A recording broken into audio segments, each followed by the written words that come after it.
Let's see. আচ্ছা, এখানে একটু হলুদের গুঁড়া আর 2-3টা কাঁচামরিচ মাঝখানে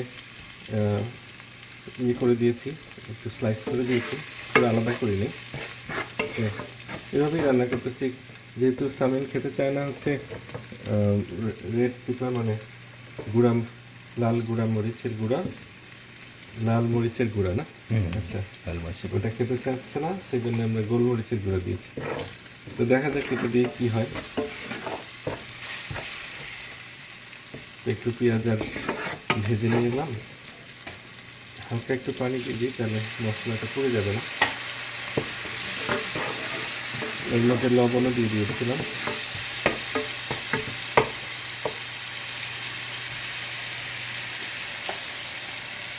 এই যে এগুলো দিচ্ছি, হ্যাঁ, রাইট রাইট।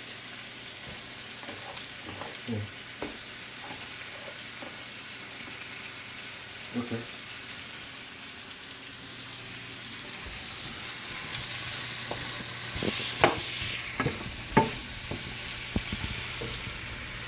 অনেক বেশি করছি না আমরা, এটা কি ভালো আছে দিব? একটু লাল হয়ে গেছে। আই থিঙ্ক এটা বেশি সমস্যা নেই, এটা কুক করা যাবে না। গন্ধ বেরোচ্ছে নি কেন? গন্ধ না, তাহলে আমি ঠিক কালকে আছে, কেটে রেখেছি তো। তাহলে কোনো সমস্যা নেই। এটা যদি গন্ধ সব লাগে দিব না, আমি দেখি বেছে বেছে দিচ্ছি। বেছে বেছে তো। একটু লাল হয়ে গেছে। হ্যাঁ, বিনস আসলে 1 উইক হয়ে গেলে তখন আর আমরা ভুলে গিয়েছিলাম যে বিনস আছে এখানে, সবগুলো আমরা খাইনি।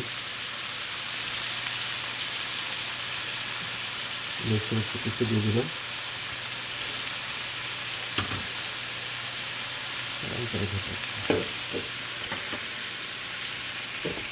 ওকে, সো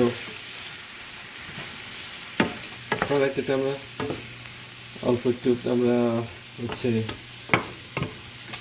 বাবা ছেলে মেয়ে 3জন খাবো, তো এটা একটা সবজি আর একটা সবজি করবো, সো অনেক বেশি পরিমাণে করছি না, এই আর কি।